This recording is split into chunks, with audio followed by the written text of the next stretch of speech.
Agora há pouco a gente estava nesse painel super interessante, falando sobre o potencial da fabricação digital e como ela influencia na forma como a gente produz e consome. Agora a gente vai começar a entender e refletir um pouquinho sobre como todo esse processo muda também o ambiente em que a gente vive, as próprias cidades. O nosso próximo palestrante, ele costuma falar que a tecnologia para inovar o espaço urbano já não é mais uma opção, ela já se tornou uma necessidade. O pessoal vai entrar, por favor, entrem, que a gente já vai anunciar o nosso próximo palestrante. Se puderem fechar a porta também, o pessoal que está lá fora, isso.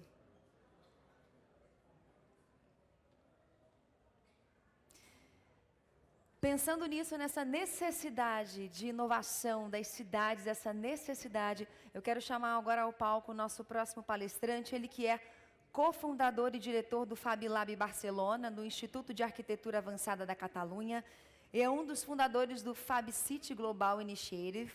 Ele é diretor também do recém-lançado Master in Design for Emergent Futures, no Instituto de Arquitetura Avançada da Catalunha, Tomas Diez. Vamos receber ele com uma salva de palmas. Welcome.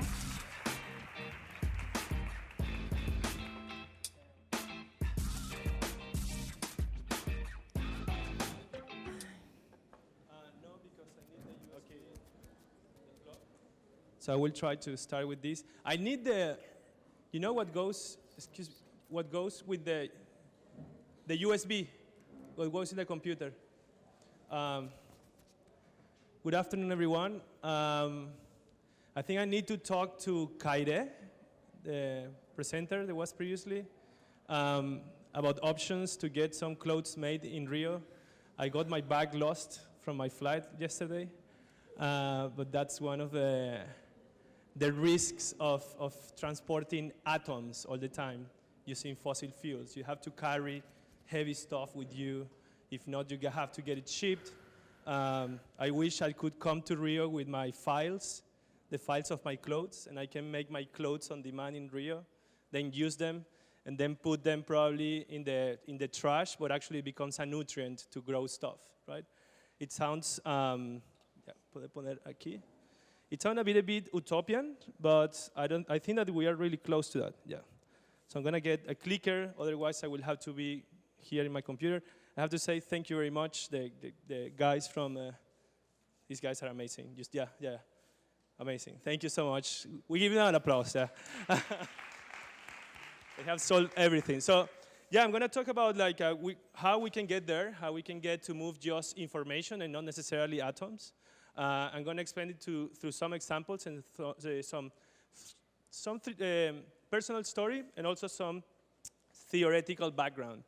So, again, as I told you, we are based in a model of moving atoms, moving heavy stuff around the world. We need to use, should I be speaking English or Spanish? It's okay, in English. So we move atoms around the world because we can take cheap raw materials from one place. We can move those raw materials with cheap oil when there is cheap labor, and cheap labor turns it into cheap products that we want to buy in Black Friday, right? Then we use them for maybe 1 year or 2 years sometimes, and then we trash them. That's how we move value around the world, how we move materials. But what if I tell you that we can keep atoms in cities, and we just move information? That means thinking completely different how we have built our cities until now. If you think about the model of development of cities, and in generally at the global scale of the world has been based on moving materials. We build airports, railways, airplanes, ports, and all the technology, the advanced technology, is actually 3D printing comes, especially from the aerospace industry and the aeronautic industry, right? So we will need to think differently if we want to build cities that keep the atoms locally. We need to think about them as a digestive system, as if the cities have a metabolism like our body has, right? So I am from Venezuela, just around the corner. This is very near Roraima. Actually, we share Roraima with Brazil, as you know, and with Guyana.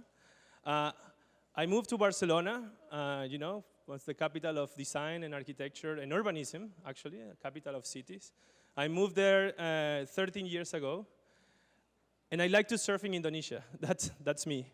A couple of years ago in Uluwatu, if you had been in Bali, you recognize that wave. But the context in which we live today has changed a little bit. Venezuela is now being raped by a very ex-government. This is an exploitation of gold in Venezuela, as many others that are in the country. It's an extractive model that we have there. Barcelona is suffering the consequences of its success. This is the air quality in Barcelona is terrible thanks to the tourism. When a cruise ship stops in the port of Barcelona, it adds around 30,000 cars, extra cars of pollution in the air. And this is Indonesia.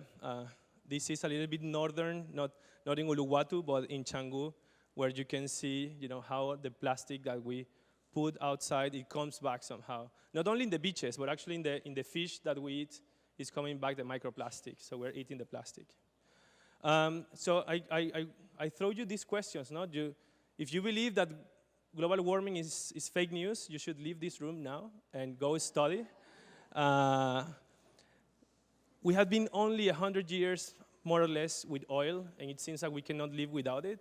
Basically, any system, person, anything that is in this room is depending on oil. Me being here depends on oil. Only 100 years, more or less, old. If you want to keep cheap stuff, you need tough guys to keep the cheap stuff. So follow where are the raw materials, follow where is the oil, follow where is the cheap labor, and let me know which type of democracy you find in those places. We are creating cities of cheap labor that we're moving around the world. Actually now, China, cheap labor is moving to Africa. It's starting to move to Africa. But we are also embedded in this model ourselves. We believe there is no world without burgers. But there is a world without burgers, I promise you. There is a world without animal proteins, as Tiago told you, right? Because if we want 10 billion people to live in cities, eating burgers every day, having 20 pairs of shoes, driving their own car, changing the phone every year or every 2 years, basically there are not enough supplies in this planet. I think that in Mars either. It looks very desertic to me. I don't know, more than the excitement of going to space, I think that Mars is super ugly, and I don't know, there's nothing there. Unless that is underground, you let me know if you find it. That's the thing, right? Like, what's the solution? Escaping to Mars? Again, it's a wonderful mission. I have friends working in that mission in NASA. I'll show you afterwards in a little bit. But if we don't use these technologies that we are developing to go to Mars to improve how we live on Earth, then it doesn't make sense to go to such a desertic planet. Also, I think that there are new perspectives on technology development that we should listen to. This is the Eastern approach to AI. This is Jack Ma, founder of Alibaba, that at least publicly says Alibaba should make us happier, right? Artificial intelligence should make us happier. It shouldn't be used to create some kind of a dystopian scenario in which we don't have to do anything else and leave everything to technology, but actually we should, emancipate ourselves through technology.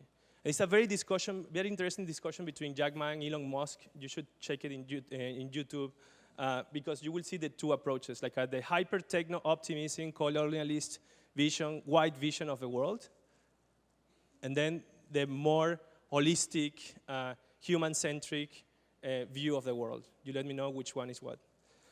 And then the next one is like, I think that we all should feel ashamed that actually the only recognized loud voice on what is happening in the planet is a 16-year-old girl, right, with Asperger's syndrome, right? So this is the loudest voice we have today about climate change. And I think that every single one of us should feel at least challenged of doing something. So all these questions that I point you, I have to recognize that most of them I don't know the answer to, but that's the whole point, to be honest. But what I know is that, again, the levels of carbon monoxide the carbon dioxide in the atmosphere and the temperature is increasing, which is not good to keep life going on in this planet. And I'm going to show you a first video to put the first provocation. Volume, please. I'm such a... I have the other... Sorry about that. Okay. And this should work now, hopefully.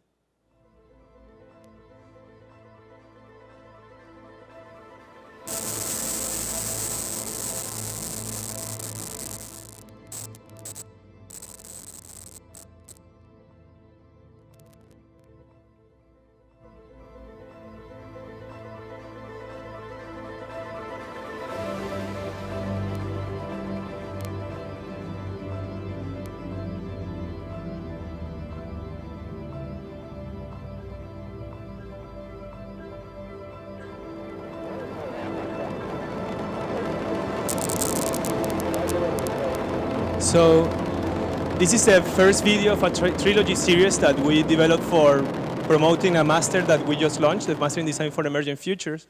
But what it talks about is what is power in the world today.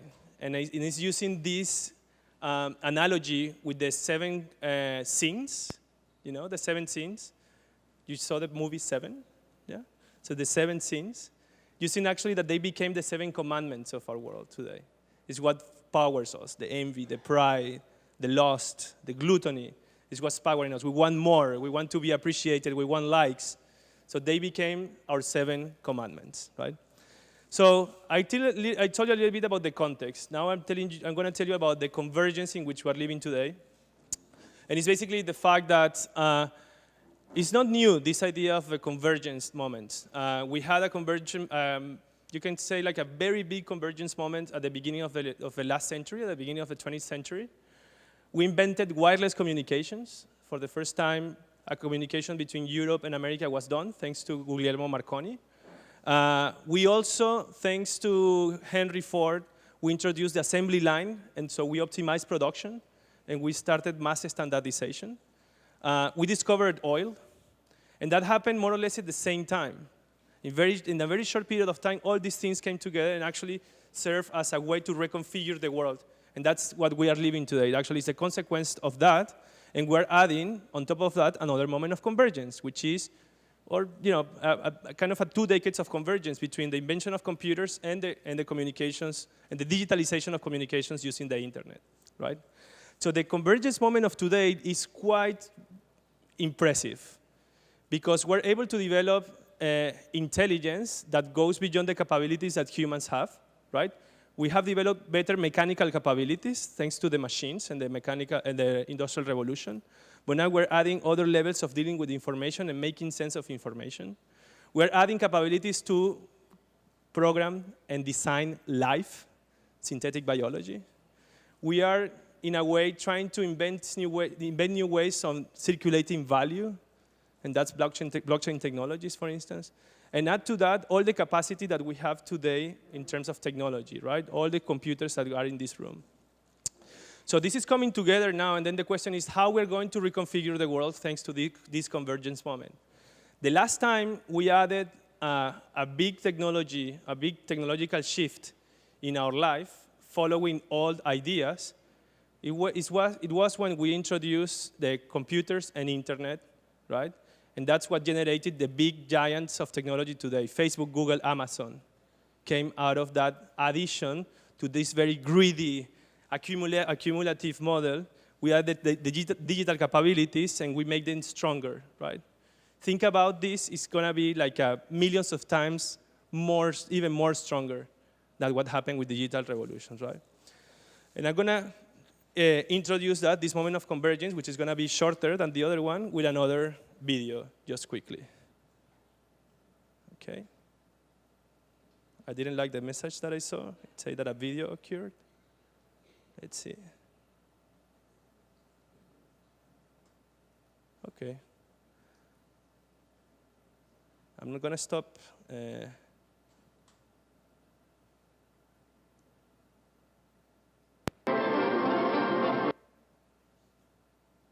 So this video is called The Paradox of Convergence. Technology is changing a lot of stuff about the world. Who is it that makes the city? Is it really the people who live there? So much depends on how we shape our cities. Why is active aging so important? After all, the data belongs to the people. It's all about connecting new technology with creative thinking. Immersive theater, transmedia, virtual reality, augmented reality. The fact that it engages all of your senses, touch, taste, sight, and sound.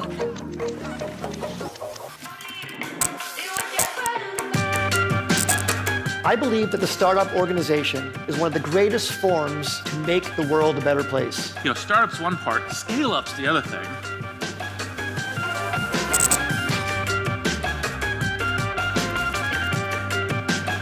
So in this sense, the paradox is in the fact that we are developing all these technologies to empower us, but also it can be the same technologies that are going to destroy us, right? Again, following up with the previous video. So it's a trilogy. I'm going to show the third one soon. There's another convergence, and this is part of a work that we developed in that master. What you see in big letters are 25 weak signals that we have identified with our students and our faculty. And these are weak signals of our times that opens up opportunities to identify our own problems and also the potential problems that are coming ahead, but give us as designers, or for us as designers and technology developers and thinkers about the future, opportunities for intervention, right? Either in one of these issues or in the combination of some of these issues. And I will come back to that, but I wanted to tell you that it's not only a convergence of technology, it's also a convergence of crises that we are seeing today. Then, what is really different from this moment of convergence is the accessibility that we have to information, to technology, and how connected we are today, right? There are more devices in this room than people. And probably if we connect those devices, there's probably more computing power in this room than I can tell you that I wouldn't say that it's more intelligence in this room thanks to those devices, but at least it could be a lot more computing power, right? So there is more capacity for all these computers to process information in a more complex way that we all together can do it, because they are connected to the internet and so on and so on. But they are not human. They don't have intuition. They don't have other capabilities that we humans have sometimes, right? So again, we have supercomputers in our pocket. If you wanted to use a computer 20 years ago, 25 years ago, you would go to a room where there was a computer, right? You will go to a cyber cafe or whatever, no? Right now, you carry the computer with you in your pocket, and soon you're going to have it inside your body, right? What has been happening is that exponentially, we have seen how computers have become faster and cheaper, right? That's the Moore's law, right? You know who is Moore? The Moore's law. Have you heard about the Moore's law? Robert Moore, one of workers at Intel, one of the earlier computing companies, basically predicted, I'm talking about the 60s and the 70s, that computers become twice as fastest every 18, 24 months, and cheaper, twice as cheaper, right? And that prediction worked for a long time, right? Now with quantum computing, probably it's going to be broken. In the same way that you had to go to a place to use a computer 25 years ago, we are saying that today you have to go to a place to use digital fabrication equipment. So this is how a fab lab looks like. It's a room like this size, sometimes, maybe smaller, where you can see different processes, different machines that combine together allows you to make almost anything. We say almost anything because there are things that probably we cannot make, but almost anything, I think it says enough, right? And then one of the things that you can do with fab labs actually is you can make other fab labs. So you can use the processes and machines to make almost anything, to make the things that make almost anything, that makes the things almost anything. So they become like a self-replicating entities, almost like humans, no? We are able to replicate ourselves. So similarly to computers becoming accessible, right, faster, cheaper, Fab Labs have become more accessible. For the last 10 years, they have doubled in size, in amount, in number, in the world. And today, there are around almost 2,000 Fab Labs located in almost every corner in the world. It means that each one of these points, they have almost all the similar equipment, which allows for these labs to exchange information and to work on projects together, right? And more importantly, and I will tell you before, if I design something here in the Reunion Islands, I can make the same thing that someone in the Reunion Islands is doing if I live in Boston in a matter of seconds. So I asked this guy or this girl from this Fab Lab to send me the file via email or put it in a repository. I can download the file and make it locally. I don't have to put it in a shipping container. I don't have to put it in an airplane, right? So the question is, will makers change everything the same way like I was asking before, if Elon is going to save us and so on? I don't know also. Of course, our work is pretty much based on democratizing the access to the fabrication tools, but I have a lot of doubts, basically because, machines are very stupid. They do only what the humans tell them what to do. The humans are becoming more and more complicated and more difficult to work together, as you have seen. So one of these labs is Fab Lab Barcelona, which I co-founded in 2007 as part of the Institute for Advanced Architecture of Catalunya. And very quickly, I'm going to tell you a really nice way to illustrate how is the world in which we live today. Fab Lab Barcelona is located in an old industry, located in what used to be the Catalan Manchester of the city. I lost this screen. And this used to be an old factory of metal factory. It used to be an old metal factory. 10 minutes, they say. It's going to be impossible that I finish in 10 minutes. So we have another campus, which is in the mountains, and it's called Valdaura, where we have the Green Fab Lab. Again, Fab Lab Barcelona is more or less here. The Green Fab Lab is here. And this is located in what used to be a farmhouse. So because cities lost the capacity to produce locally food and things, now these spaces are being occupied by new uses, in this case, Fab Labs or research centers. These are some facts of our Fab Lab for the last 10 years. This is how it looked the 21st of March, 2007. This is me, younger. This is one of the first projects that we did for the Venice Biennale in 2008, an entire installation, which actually we had to carry from Barcelona to Venice. That was not very intelligent. Then we founded the Fab Academy in 2008. This is the founding meeting in Barcelona. We did the Fab Lab house in 2010. This is an entire house that you can download from internet. And also the design, the shape of the design will change depending on which area of the world that you are. If you are in Brazil, since you're closer to the equator, it's going to be more flat because the sun is more perpendicular to the surface of the earth. If you are closer to the poles, it will be more like an egg, right? Like a rounded shape in order to capture the sun, as much sun as possible to generate energy. This is an open source restaurant that you can go. It's around the corner from our lab. You can download the menu, the recipes of the menu. You can download also the furniture of the restaurant. This is a very interesting moment that I will tell you later is when we launched the Fab City initiative with the former mayor of Barcelona. Some of the projects, we do a lot of European research in our lab. So right now we are just not a space with machines. We are, I would say, like a laboratory of research and innovation. We collaborate with big companies. But I think what is more important is to understand how we organize ourselves in terms of knowledge. We believe that all these moments of convergence and crisis need to create synthetic knowledge, and this synthetic knowledge is related with the areas of research that we work on in our lab. I'm not going to extend this because I have very little time, but a lab is a space that helps you to make things, but it's not a mini factory. It's a space to learn differently. It's a space to prototype. It's a space to change the culture about how consumption and production works today. So don't confuse Fab Labs with microfactories. They are not microfactories. They started out of a class at MIT called How to Make Almost Anything. This is a class that happens in almost between 15, 16 weeks, where you learn all the processes in digital fabrication, 3D printing, 3D scanning. You can learn how to design a circuit board, how to program it, how to embed it into a project, how to use a large CNC machine, a small CNC machine, how to do molds, how to cast, anything, literally, right? And then with those skills, you can make things that do not exist. You don't use those skills to replicate this chair. Actually, you make the chair with the size of your ass, right?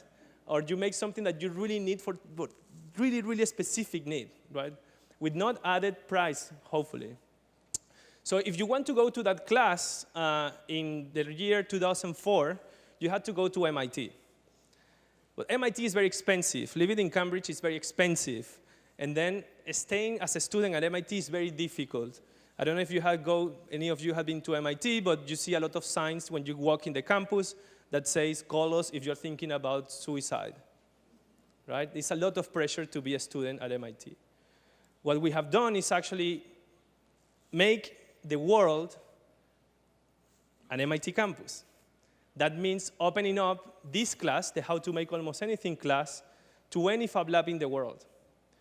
And this next year, actually, this year we finished the 10th edition of the Fab Academy. It's a digital fabrication course that covers all the processes in digital fabrication in 6 months.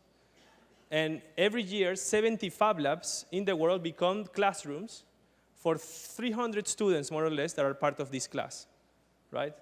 And a fraction of a cost that it would be to go to MIT again. And then this is a class. This is Professor Neil Gershenfeld. He's the accidental father of Fab Labs that carries all the research on digital fabrication from his lab at MIT. And we keep the applied research at the global scale on digital fabrication in all the labs in the world. But Neil, on a Wednesday, when Fab Academy happens, is teaching from his office in Boston. He's having a coffee in the morning. It's 9 a.m. Boston. If it's 9 a.m. Boston, it means that it's 11 a.m. in Rio, right? It's around 8 a.m. in Lima, if I'm not mistaken. It's 3 p.m. in Barcelona. People is having lunch. It's 11 p.m. It's 9 p.m. In China, for instance. So people is having dinner. So at the same time, the 300 students are sitting in the same classroom by video conferencing systems.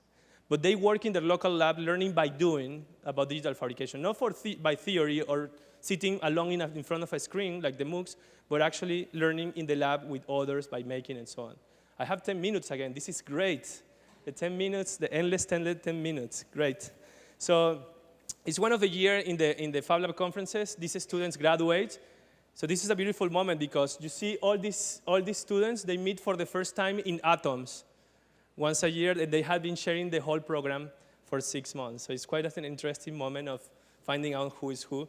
And then all of them work in different projects, and I'm going to show you some of the projects that have gone out in our lab, right? Because, again, when I was telling you, when you learn to make almost anything, you can really make things that do not exist. And this is very important. You don't learn how to be an industrial designer to make a product to be manufactured in China. No, you can make anything, right? You can make aquaponic systems that are open source, so it means that you create a closed loop between fish that shit, the shit feeds the plant cleans the water of the fish. And you can eat the fish and you can eat the plant. And actually you can program the taste of a plant by making some tests about how fish eat certain things, right? So it's a way of programming food in a way. You can make sensors to put inside the beehives in order to understand what is causing the colony collapse disorder. If bees disappear, around 20% of the food, vegetables that we eat disappear. So we want to make sure, we want to understand what is causing the disappearance of bees. But also, this project is based on sharing openly and free the designs on how to make your own beehive, right? Using the Fab Lab technologies. This is another project that I co-founded. This is Smart Citizen. And it's a low-cost sensor device for citizens to monitor pollution in the city. And the sensor is made for half smart cities. Probably you have heard about smart cities. not full of stupid people following what technology says, but actually smart cities full of smart citizens, right? And these are, all these points in the map in the world are sensors that someone have registered. You know, this one is in Cordoba, Spain. And each one of these points, they have data that has been captured sometime in the past. Let me do a filter here. Let me put some online sensors. It's better to show you that. And then, sorry. I can show you some sensor in Pakistan. I guess that you'd never imagined that it would be a smart citizen in Pakistan, but there is. And then you can relate, for instance, air pollution with the amount of light and so on. No? So, but these kind of things I can tell you, these sensors, is what is happening an event in relation to other, and also you can start to link this with health data. And you can start to see in which areas of the city children are having difficulty to learn, for instance, or in which area of the city people is having some tendency to heart attacks, and how that related with the noise levels, to give you some examples of the things that you can do with the data. So another projects are like autonomous vehicles. This one is aerial. This one is terrestrial. Both of them, they can work together. We are linking them together in a project called Robots in Microfarms. We are developing open source tools for farmers, for small farmers, to be able to optimize their agricultural crops.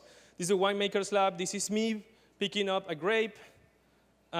These are my grapes in the being fermented.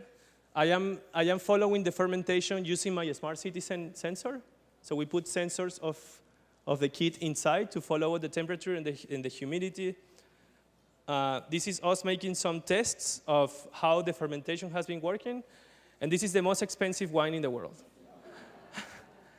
You know, I would never sell you my bottle, which is in my house now. It's waiting for the right moment to drink it. I said it's the most expensive because it has no price. So when you make it, you cannot put a price to it. No? So I showed you some examples that are somehow transforming the way we design. Wow. And then basically what we're trying to do is to move from the linear paradigm that I told you that operates in the movement of atoms, the separation of the design process from the manufacturing, from the distribution, the consumption, and so on, to a more entangled one that operates at multiple scales at the same time. It's more complex. It's quite complex, right? We operate right now in this model, as I told you before, right? Movement of atoms, linear, centralized. We need to extract materials from nature. We have stock. We have overstock. These are the sharing bicycle systems in China. But this is an Amazon logistics center in the United States. What happens if we move to a circular one? Means that we don't need to have stock. We can produce on demand. The designer, the consumer can be the same person. Manufacturing doesn't happen in one single place. It can happen anywhere. And we can eventually use local materials, right? And that's happening right now at the very small scale in Fab Labs, right? We have repositories of projects. So I showed you before the aquaponics system. I showed you the beehives. I showed you the open source sensors. They are part of a repository. They are not a patent to be produced in some industry. They are an open source living document in the internet that anyone can download, can replicate, can modify, can update. But we are also mapping, as I told you before, Fab Labs are not factories. We're also working on the development of platforms to map manufacturing capacities in cities, right? It's kind of manufacturing the organs, kind of mapping the organs that the cities have to be able to process materials and to turn them into things that we are gonna eat. We are kind of at the red cells that want to eat stuff to keep the city alive, right? But we need an infrastructure in order to feed those cells. So looking at the urban scale, looking at the city, if you have the you can have as Tiago showed, you can have your home 3D printer to print some food, but also you can print some stuff that you can print at home. No? Like if your glasses break, you can print some stuff, or one piece of your washing machine, whatever, right? Even probably some parts of your shoes. But maybe you cannot print the furniture, and you want to design it and learn from others and so on. So you do that in the Fab Lab. So that works at your neighborhood. And then you probably want to sell some chairs that you made, and you want to produce, 40 of them. Then you want to access to an equipment in the city that is able to do that. That will be a flexible factory or an existing factory that doesn't have enough production, and you can add them extra production to make sure that they have client. But right now what happens is that a lot of cities have all these factories closed, locked, hidden, and nobody knows that they exist. They are not connected. The guys from the factory, they don't want to talk to designers, and the designers are scared of big guys in machines, right? And then, of course, you will have some stuff that will still work at the global scale, but they are a lot less than the ones that we move today, right? Recently I read that it was, where it was? It was in a country in Africa. It was the first phone completely manufactured in Africa. Not assembled only, manufactured in Africa. That means that you move the manufacturing capacity closer to consumption, right?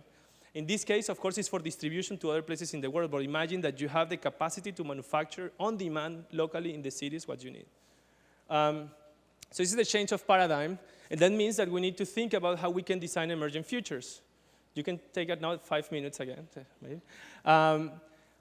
This is part of other, as I showed you before, we have been working on this, especially in a master program that we have in the Institute, the Master in Design for Emergent Futures. And again, this is publicity, by the way. So these other masters that we run at IAAC as part of this kind of learning environment that we have set up. And this is what we do in the master. We try to understand what it means, understand this moment, set up like a critical vision of our times with our students. We want them to prototype and test, and we want them to speculate, right? And this is, again, more publicity, quickly, a couple of more videos, and I will be done.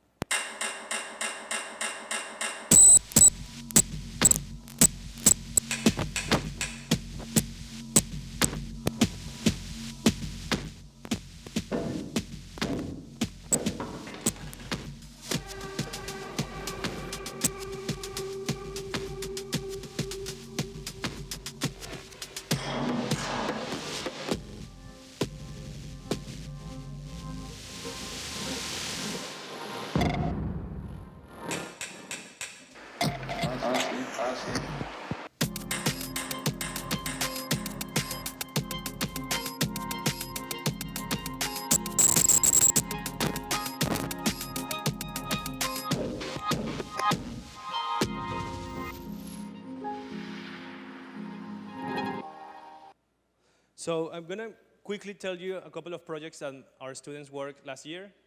Nicolas from Chile developed a strategy to train mycelium to learn how to eat cigarette butts.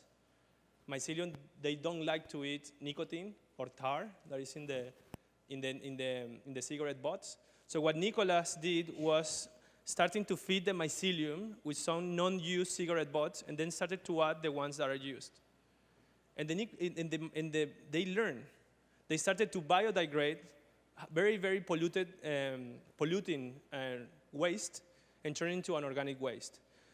So he tested it, it works, and he developed some sort of product that you can buy in a supermarket, which is a micro-remediation tool. Right? It's kind of a detergent for the planet. But his speculation exercise was that if you can train the mycelium to learn how to eat cigarette butts, you can train the mycelium to learn how to eat you. So it means that you can feed him with some nails and some hair, and it will start to like your DNA, and it will be your pet while you're alive, but actually it will be the pet that will eat you when you die. Because dying is very, very, very unsustainable, by the way. So I'm going to jump. Alexandra has developed some biodesign kits to teach kids in the school about biotechnologies. Emily, I was telling Tiago before, she was working on developing a menu for insect-based.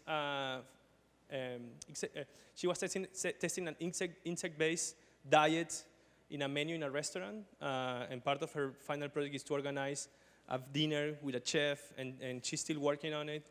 Oliver been working also the same line as Alexandra and developing curriculum for high school on machine learning and artificial intelligence, and he tested it with kids.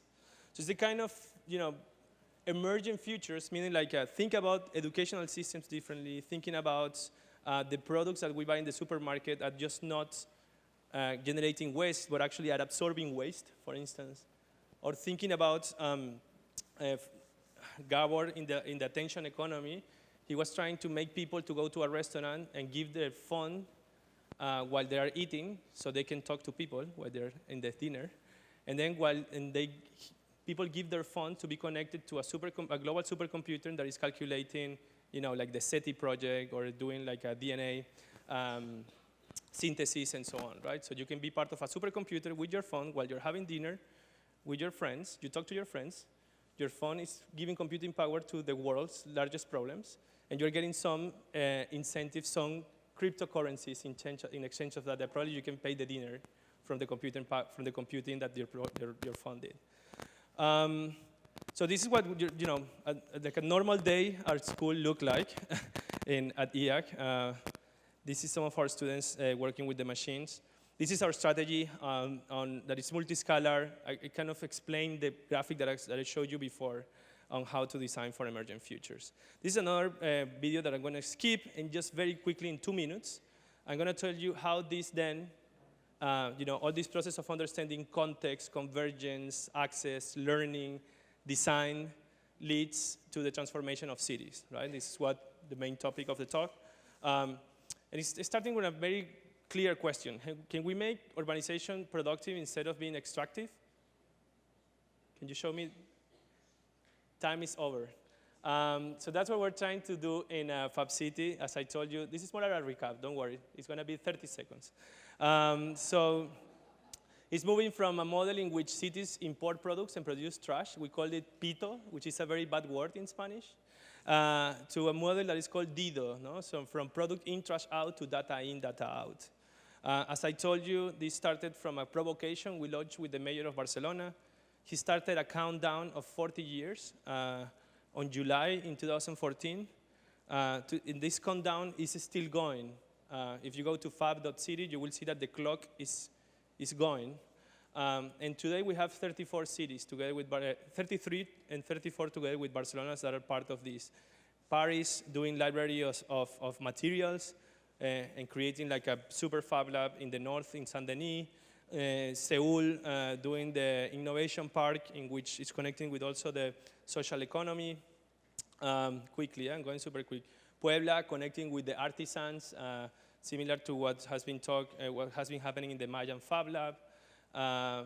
Brazil, which we have the example of Sao Paulo, developing like a public network of Fab Labs, similar to Barcelona.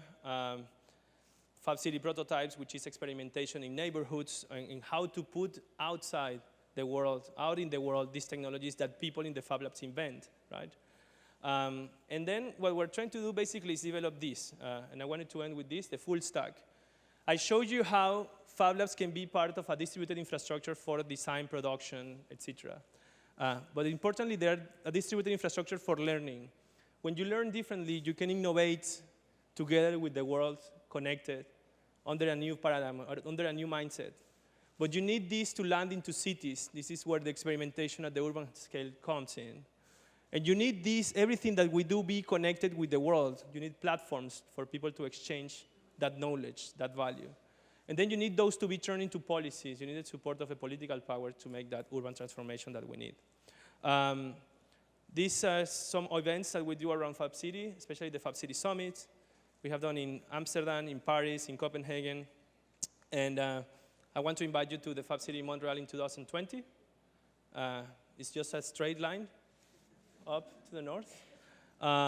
If you want to know more, there is a book that I had some copies in my bag, of course, conveniently, but it's lost.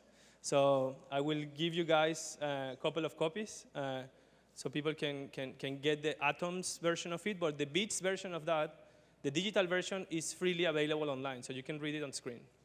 And if you want to know more, please visit these links. And thank you for listening to me today. Obrigado. Gracias.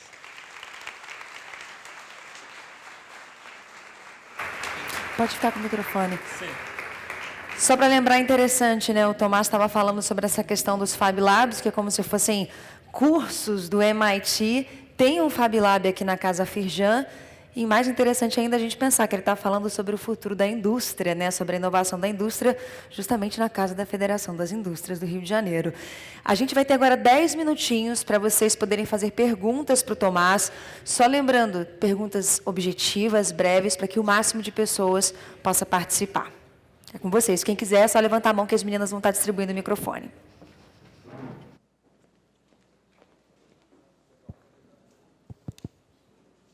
Alô? Boa tarde a todos. Eu sou, como você, eu sou arquiteto e... I need to translate? No. Você pode falar Ok. português. Como você, eu sou arquiteto e hoje a fabricação digital nas escolas de arquitetura aqui do Rio de Janeiro é algo assim incipiente, como também o uso também não vou generalizar no Brasil, mas no Rio de Janeiro. Em parte, pela nossa origem, ou nossa formação do modernismo, com a ideia da forma que segue a função, trabalhar com plantas, né? E outra parte, por ainda tem um entendimento errado pelos estudantes e arquitetos de que o Fab Lab é quase um lugar de impressão, entre aspas, de fabricação de maquetes. A pergunta é, como inserir a concepção arquitetônica dentro da fabricação digital, como utilizar as ferramentas de fabricação digital como um processo criativo, especificamente em arquitetura. Obrigado. Gracias. I mean, for the next one? No, I understand. I think I understand. Maybe I know. Yes, the match yesterday was really difficult. No, I understood. In architecture, I think there is a tendency on designing focus on the object, right? I think that one of the inheritance of that modernist movement, but also that has an influence in product design or industrial design, has been always looking at the object as the ultimate outcome of the design process, right? And I think that it doesn't matter which technology or which approach or which kind of learning environment you have. If the ultimate goal of the design exercise is an object, you will still have the same outputs, let's say. And we have seen a lot architects being just like blinded by technology, right? Especially in digital fabrication technologies in architecture. I'm one of the very critical persons on that. That it's not like a forms follow function. We're now like a forms follows technology, in a way. And then I've seen like how much architects, not only in our school, but like in Architectural Association and the American schools as well, SciArc, any school that you go, you see how like the new technology that comes out actually ends up being like creating like the wonderland for architects to play with a new toy. But then the output still is an object. Still being an object, and I found this like a quite not exciting in a way, right? So for me, like a digital fabrication is not only about, of course there is a kind of interesting point which is experimentation, embedded learning, which is prototyping, making, getting back in touch with the materials. That is something that digital tools, AutoCAD in the 90s and the 2000s kind of took away from architects. So architects are going back to get in touch with materiality.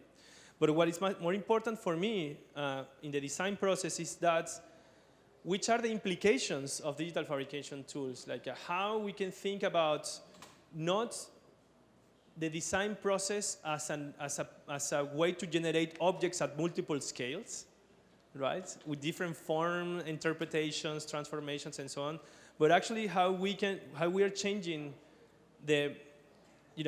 the way in which designers intervene in the reality, right? That for me is not interesting now to think of who's going to be the next big architect that is being Bjarke Ingels' architect, that is going to be the next amazing building in the world for us to look at it. But it's actually, there are so many problems, like in the corner, anywhere, that need the intervention of designers. So all these tools help those interventions to be more powerful and more effective and to be scalable. That's what we're doing in the Master in Design for Emergent Futures, for instance. It's quite different from the traditional architecture and design approach, which is let's design objects whatever the new tool is, drones. An object could be an algorithm. An object can be an application, a mobile application. An object can be a chair, can be a building, can be a master plan of a city. And if the output of every design process keeps being an object, then we are fucked up. What I think is that what is underlying the digital revolutions in computation, in communications, and in fabrication is like a new way to organize completely the world. And I don't think that the world needs more built stuff. We need to reorganize, how this built stuff that is built already works, how we're going to unbuild it, how we're going to take the resources from what we built already, and how we can generate, again, instead of extractive, a regenerative economy. So for me, that's the really power of the digital fabrication tools. That's enough? Yeah? Thank you. Anyone else?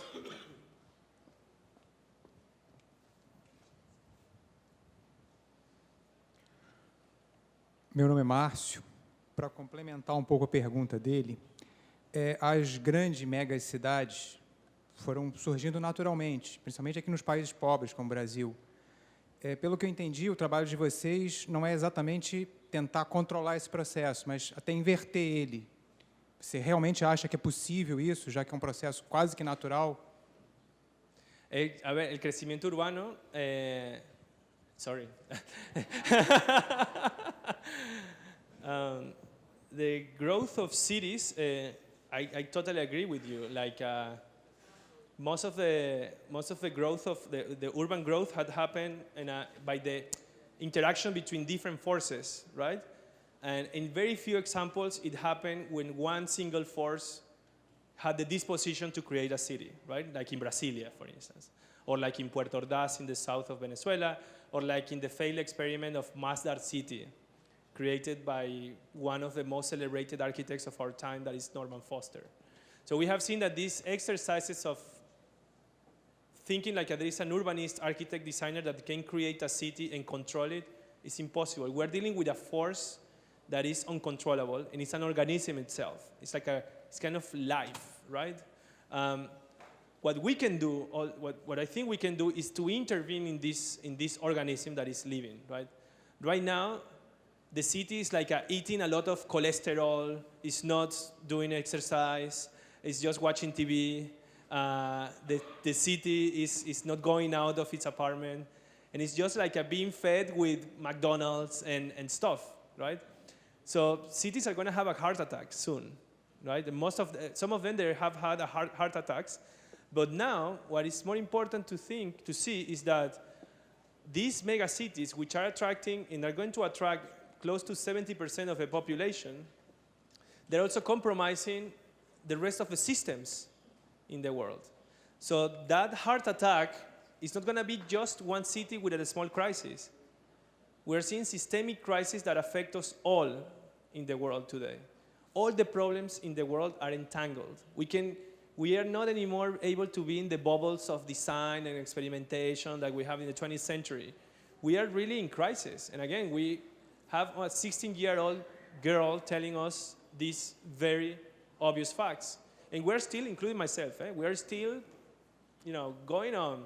Give me the meat, give me the Nikes, give me the iPhone, and so on. So we keep going. So I think that this idea of the city that imports products and produces trash, that is very extractive, it can be transformed into a productive city. So that's the whole thesis behind Fab City.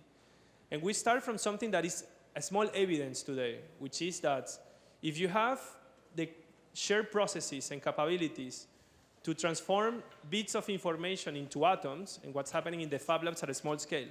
You can have a 3D printer here, and there's some other person that can have a 3D printer in the other side of the world.